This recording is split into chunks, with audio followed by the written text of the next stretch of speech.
Welcome to Trends with Benefits, a podcast by Van Eck with a forward-looking perspective. We explore new ways of thinking about the markets, investing, work, and life. Here's your host, Ed Lopez. Welcome to another episode of Trends with Benefits. My guest today is Pete Basgen, Director of Brand Partnerships at Lightstream. And today we're talking about streaming. Pete, thanks for joining me. Yeah, my pleasure to be here. So there's a whole business around streaming, it seems like, and streaming has gotten big. And I know this just kind of from the perspective of the video gaming space, but is it bigger than that?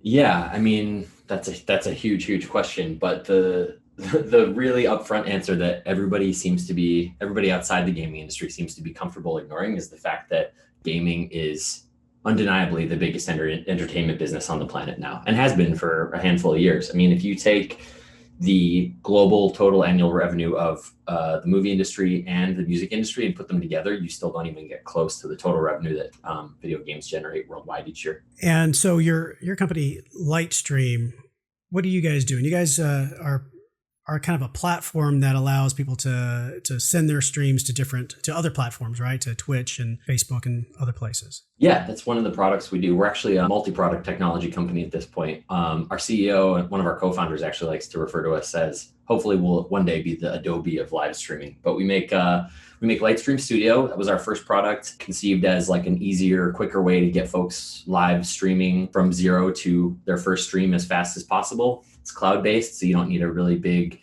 beefy PC in your office in order to get streaming. You just use our hardware, and it's doable on a browser. So even if you have a little laptop, you can start streaming pretty quick. And yeah, it works with all the major streaming platforms. After that, we acquired a little company called Arsenal. They're basically the Nielsen of the streaming space. So we record and report metrics across the entire streaming industry. Just this summer, we actually launched a service called Rainmaker. That's why I joined the company, and we're actually still in the process of launching it across all the streaming platforms. But to put it quickly, it's a platform that connects brands with what we call the middle class of streamers. So we thought there was a big opportunity there for, the streamers that are below the 1% to still be monetizing their audiences, and that's what Rainmaker is all about. So create, analyze, and monetize is what we're calling our platform. That's great. Are you a streamer yourself? I've tried a couple times. I just don't have I can't freestyle. I'm not a good improviser, I would say, but I do watch streamers all the time. It's one of the reasons I have a couple monitors on the desk these days. Whether it's game streams or it could be other types of content? Yeah, that's actually another common misconception, is that people think streaming is only gaming. If you go hop over to Twitch and look at their just chatting category, that's the biggest category on the platform right now. More people are watching non-gaming streams than any one given video game on Twitch right at this very moment. How about you in your role at Lightstream, as you're working with big brands? What is it about your role? What are you trying to do with different brands out there and different businesses? Especially over the course of this past decade, as we've seen Twitch grow and other competitors or other big tech companies enter the space with their competitive products, we've seen tons and tons of money pour into the space. Gaming has become the marketing vector to reach this usually unassailable male, late 20-something, probably fairly well-educated, higher than average income demographic that tons and tons of brands across the world want to speak to. And, the common knowledge about them is that they're very ad savvy, they're cord cutters, they're just notoriously hard to reach, but they spend a lot of time watching video games. So Twitch and its competitors have become the de facto way to get in front of those people while they're highly engaged. So what does that mean for you guys, though? Does that mean they are working with you to get in front of them somehow, or to be part of the stream that you help streamers provide? Do they get access to that, or are they interfacing with the different platforms to place ads in front of folks? The answer on the Lightstream side is sort of multifaceted there. We're working with a number of brands on the studio side to create streaming opportunities for them, right? It's valuable for brands to create their own streams. We're working with tons of gaming publishers and charities on the Arsenal product, because it's super valuable especially for gaming publishers to know all the relevant numbers in the streaming space and figure out who they want to be working with on the streamer end to promote their games. And then the Rainmaker platform, which again is still in the process of launching, is really about building this nascent sponsorship opportunity that exists in the gaming world to that middle and lower class of streamers. Because again, it's super easy for big brands to say, I just want to work with these huge personalities, right? I want to work with all the Michael Jordans of the streaming world, the Ninja. But again, we have all this research that says that medium and small size streamer audiences are in many cases more engaged than the big audiences are. Tons of brands, endemic and non-endemic to the gaming world, want to get in front of those audiences. And that's what Rainmaker is all about, is letting those brands create sponsorship relationships with those medium and small size streamers. How long has this been going around or going on? Because what I'm trying to get at is how persistent is this trend, and eventually where is this money going to go? I mean, who's going to make the money from this space? That's a great question. The space in general has been around. I mean, gaming, competitive gaming itself has been around since, I think the 70s is sort of the agreed upon. The birth of gaming happened then. I mean, if you look at Nintendo's revenues in the 80s, it was absolutely insane. We've seen these sort of like waves, right? Mainstream gaming has, since the Nintendo Entertainment System launched in the mid 80s, gaming has only been a gradual upswing. As the space gets bigger and more diversified, more and more companies are making meaningful dollars in the space in a variety of different ways. So you see there's more and more space and opportunity for hardware manufacturers to play. We see the dominant game publishers that have been around since the 80s and 90s making tons and tons of money, right? The Activision Blizzards, the EAs, the Ubisofts. But I would say in the last 15 or 20 years, you've also seen this massive upswing in indie gaming opportunity. So studios, even down to the size of a single person, can create and publish video games of their own accord and make millions of dollars in a lot of cases. Stardew Valley is a great example of a game that was completely created by a single human being and now exists on every major gaming platform and has been downloaded and purchased millions and millions of times for $10, $15, $20 a copy. The gaming space, like building the hardware and software of it, is still, I would say, the most obvious example. But streaming, as it has grown over the past decade, has created this non-endemic opportunity. So now you see brands like Honda sponsoring esports teams, and Totino's pizza rolls, right, making giant ad buys and aligning themselves with teams and with individual streamers. Apparel companies are getting into the space. Basically, again, any brand that you think would want to play in that millennial and Gen Z opportunity as a marketer is or should be finding their way into the gaming space. What are they looking at, do you think, in terms of how do they make that decision? Are they looking at the number of streamers? Are they looking at, I don't know, what are they looking at in order to make that decision? Is it a test in some cases, or is it becoming more of a strategic play for these big brands to consider advertising in this market? I think at this point, it's not even a should we or should we not. It's really just a who do we work with at this point question. I mean, there are, last I checked, I think this is in June, there were over 7 million active streamers on Twitch. So 7 million of Twitch's user accounts have actually been actively creating streaming content. That's huge, but a lot of those people are streaming to nobody or one viewer. I would say the key metric is hours watched. When you're looking at if you're a brand looking at working with an individual creator, you want to vet what their audience looks like and who's in that audience. But really, the gold standard among viewers is how many people are watching them at any given time and how many hours watched of content is that creating. Now, is the demographic, do you think things have changed in the demographics of streamers in this space? Is it, you kind of alluded to it earlier, male, I think mid-20s to 30s probably. Has that changed over the years in your experience? Yeah, it's becoming much more inclusive, I would say. Not at a pace that a lot of people would like, but the gaming audience is becoming more and more female and younger. And that's sort of automatically true of the people creating gaming content and streaming content as well. I think it's actually, I mean, we're near achieving parity in the gaming audience space between males and females. Males tend to be overrepresented and represented in conversations about the space, but every year we see findings that say more and more women are playing games, especially mobile and casual games, but competitive games as well. And you're starting to see brands, like female-focused brands, enter the space, and as marketers, that just really isn't something we would have even seen them address 10 years ago, maybe even 5 years ago. So in the context of streaming and demographics, what's your take on the way people are consuming media and entertainment today? Obviously, I think there's been a lot said about cord cutting and people consuming content via Netflix. What about consuming content from streamers? Do you see that growing?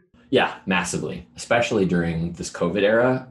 Twitch and all the other streaming platforms, but Twitch, again, as the sort of gold standard for the space, has seen their viewership increase massively, not just in terms of core users watching more minutes of Twitch each day and week, but new users adopting the platform.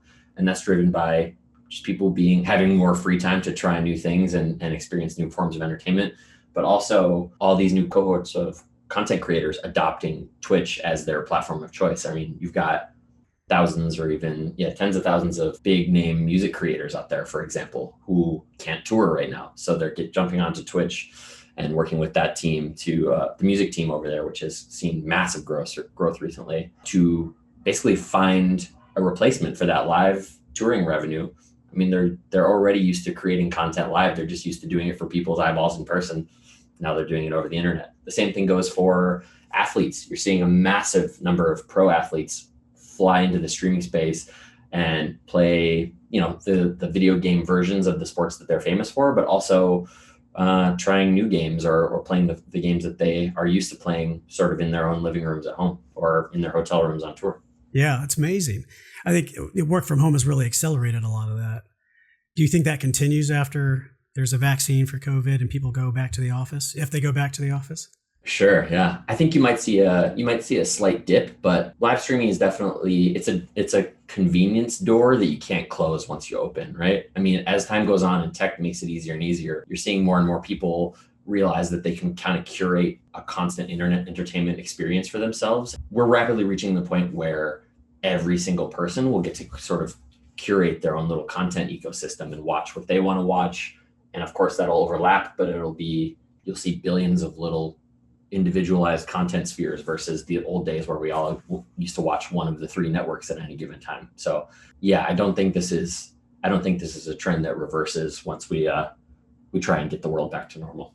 Yeah, it's amazing. There's something for everyone out there, it seems. I got to figure out what my content's going to be. I mean, I've got this podcast, but what's my side gig? Well, when you figure it out, let me know, and we'll help you set up broadcasting it. Yeah, for sure. You have an interesting background. You've been at some really cutting edge places, whether it's Twitch or PlayStation. Can you talk a little bit about your background and how you made your way to live stream? I started my career as a sort of more traditional CPG marketer. So I'm actually born and raised in Minneapolis, Minnesota. I worked for General Mills for a while, building brands like Cheerios over there, and then sort of ended my time there in this sort of central marketing role where I got to be the consultant, talking about how does General Mills help its classic brands connect with that millennial audience? Because it was a real concern over there in the middle of the past decade. How do we get that new up and coming generation that's really coming into their own financial freedom? How do we get them to keep buying our products at the grocery store? So worked on a ton of fun projects. One of them was for the Totino's brand, again, on pizza rolls. We were talking with them and basically told their marketing director, like, you need to be working with video games. The overlap there is just the most natural thing in the world. So ended up talking to Twitch and created a great relationship between Twitch and the Totino's brand, which turned into them working with a handful of other General Mills brands. And about a year after that conversation, they asked me if I wanted to come switch sides and play for their team. And I did happily. Moved out to California and got to work at Twitch during what I would reverently call the golden age of Twitch advertising, where we really saw this massive influx and adoption of the platform by brands that previously hadn't really touched the gaming or streaming spaces. A lot of that had to do with the night. There's a specific night, I think back in 2017 or 18, where Ninja played Fortnite with Drake, and kind of overnight we had this experience where suddenly all these agency directors that had never heard of Twitch and weren't really thinking about gaming suddenly were knocking on our door because their kid wouldn't stop talking about Fortnite or Ninja. And you've seen Ninja was on the cover of Sports Illustrated. Like he's a legitimate celebrity and an athlete by a lot of people's qualifications at this point. And that changed sort of the state of our jobs overnight. So Worked at Twitch for a while, and then had the opportunity to go help Twitter in their sales and strategy group, and then ended up at PlayStation again in a role where I was bringing non-endemic brands into the space, working with places like McDonald's and Pepsi on how they buy and partner with PlayStation to get in front of that PlayStation audience that in many ways is even more captive than the Twitch audience. And when Lightstream asked me if I wanted to come lead a little project over here, I said yes, because it seemed like a great opportunity. So that's my professional background. My gaming background is I've basically been playing games since I had the strength and hand-eye coordination to pick up a Nintendo controller. So it's always been a lifelong passion. And even when I was back at General Mills, I was sort of in the back of my head, always trying to figure out a way into this industry. So I think it's going to be pretty hard to dislodge me now. Now, is there a right way and a wrong way of advertising to folks in this space? Absolutely, yes. Part of I mentioned earlier that this demographic is very, very ad savvy. I mean, they're like me. They grew up in sort of the golden age of advertising in the 90s or even younger. I mean, Gen Z is so aware of advertising and how it works that I don't envy the efforts of anybody whose job is to just talk directly to Gen Z. But yes, there are definitely wrong ways to talk to the gaming audience. And I would say pandering is absolutely the worst way to go about it. You need to know and understand the space intimately or be working with someone who does if you're going to spend the money and time to make an honest advertising or sponsorship effort in this space. A really good recent example is this Burger King campaign that's been going around lately. Burger King's agency basically started jumping into major streamers' channels and hijacking the content by making small donations for what would be the price of specific menu items that they sell. For context, when you make a donation to a streamer above a certain threshold, usually that threshold's fairly low, say $3.99, $4.99. A lot of times streamers will enable a sort of text-to-speech option where when you make that donation, you can type a message that a computer voice will read out loud on their streams. And Burger King knew enough to activate that, but not enough to know that audiences would hate it. So they jumped into people's streams and were having those computer voices read out messages like, hey, here's $4.99, go buy a Whopper at Burger King.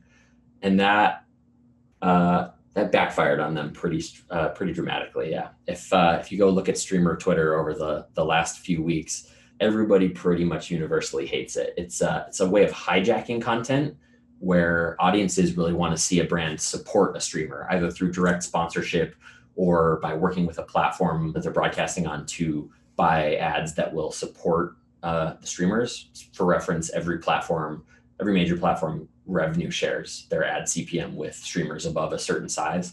Twitch calls those streamers partners or affiliates. All that money should be going to support a streamer without hijacking their content. And let's just say Burger King turned off every audience they got in front of by taking over in that way. Are there any other trends that you see playing out in the streaming space that perhaps somebody like myself may not be aware of? Are like new technologies that are coming that you're looking forward to? Different channels of adoption? I would say you're probably going to see more and more, hopefully you see more and more as 5G technology comes in, you're going to see more sort of like mobile streaming. Streaming as it exists right now is very, very sort of desk-based, right? Especially in America where our mobile internet isn't great yet in a lot of the country. Most streaming as it exists requires a nice desk setup with a great internet connection and a nice webcam. But as phones come along and 5G proliferates, you're going to see more people, what we're calling mobile streaming setups. So there are companies that make like backpacks that have a direct sort of redundant uplink to the internet. You'll see a lot of folks walking around doing interviews on the street or checking out live events once we have live events again, streaming directly from those sort of those places. And especially, hopefully it isn't a continuing trend, but as things like civil unrest continue to go on, you're going to see people streaming from those places as well, and just to draw attention to them and make sure there's a public record that people can interact with. What's your take on the whole Epic versus Apple battle? That's a really big question. I'll keep it vague just so I don't step on any toes here, but they're both huge companies, Apple being the hugest company. They're trying to protect a precedent that they set by not letting Epic skirt around their sort of walled garden rules. I'll just say it's going to be really interesting to watch the whole situation develop, because no matter where it ends up, it's going to set a precedent for how the app ecosystem works, how the gaming ecosystem works, right? It's a fight about like who controls the space, what is the power dynamic between platforms and publishers, and how is money going to move between those two and the users that exist for both of them. How big of a deal is it for Epic? I guess what Fortnite is downloaded something like 2 million times a day or something like that. Is that right? I'd have to look that up, but it's absolutely massive, and Epic prints money on the hundreds of millions of dollars a month scale at this point through those users. So and remember, that's a free game. So and that's a free game. You see it downloaded at that scale because it's free to download, but Epic makes all their money through the platform by selling in-game assets. So the overhead is tiny and the download numbers are staggering. Yeah. But other people play Fortnite different ways too. It's not just mobile, right? Right. Yeah. It's actually on almost pretty much any platform that you would consider gaming enabled at this point. So your console, your PC, your phone, your tablet, pretty much anything. They've been pretty great about putting Fortnite on anything that has the processor strength to run it, honestly. And I would say another thing to consider is who, as the Epic Apple thing plays out, is keep in mind who has money invested in Epic. i.e. Tencent. Tencent, Disney's in there a little bit. There are a lot of major players behind the scenes who, they have a vested interest in seeing someone go toe to toe with Apple and win from the outside. So, yeah, I mean, it's an interesting battle. Actually, I'll rephrase my statement. Actually, it's not downloads, but I guess Epic makes $2.3 million a day from Fortnite through mobile apps. And compare that to just through mobile, and they make $2.5 billion annually from that game. Yeah, amazing. Yeah. So 30% of the business or so, it's a worthwhile fight, it seems, for them. 100%. Yeah. What's one long-term trend you see playing out over the next year or several years? Long-term trends. I mean, it's such a chaotic space that really it's hard to really predict what the space is even going to look like, 6 months from now. Games can come out of nowhere and just take over the industry overnight, like Fortnite did. I think a trend you're going to see is more and more traditional celebrities are going to cross over into the gaming space. I would say up until the last few years, gaming, there's not a lot of celebrity. I mean, most people at this point are gamers in some capacity, whether they identify themselves as such or not. If you're sitting in bed before you go to sleep every night and playing Words with Friends or doing the New York Times crossword puzzle, I would consider your stance on not identifying yourself as a gamer, because you're playing games on your phone whether you like it or not. And I think as society just gets more and more used to the idea that gaming is massive and mainstream, you're going to see major celebrities cross over into the space. I mean, like we said earlier, we've seen it a lot with athletes and music creators coming over to live stream, but you'll see more and more upcoming and even classical sort of celebrity talent playing games on live streaming platforms. Now, you guys just produced a new report, right? The State of Live Streaming report. Mm-hmm. Where can people find that? So Arsenal, our product, we actually produced that in partnership with a company called Stream Elements. It's at blog.streamelements.com. We put it out quarterly, and it's sort of a snackable state of the union on what gaming and streaming looks like, who's coming up, who's going down, what games we're seeing be played most, and what categories we're seeing growth in. Highly recommend it if you're interested in sort of, well, obviously you're interested in trends at this point. Anything notable out of the new report? Yeah, I would say that people have historically and up to this moment really underestimate Facebook gaming. It's sort of they were a little bit late to enter the space, obviously because they're not usually considered a video platform by the general user. They don't have that natural play in the space that YouTube does, but we are seeing very consistent growth on their part, especially with Microsoft recently shut down their live streaming platform, which was called Mixer, and they partnered with Facebook. So basically they put out messaging that encouraged their users as they sunsetted their platform to move over to the Facebook gaming platform. So yeah, growth on Facebook gaming. And I would say in so many ways, don't underestimate the Facebook platform in the space.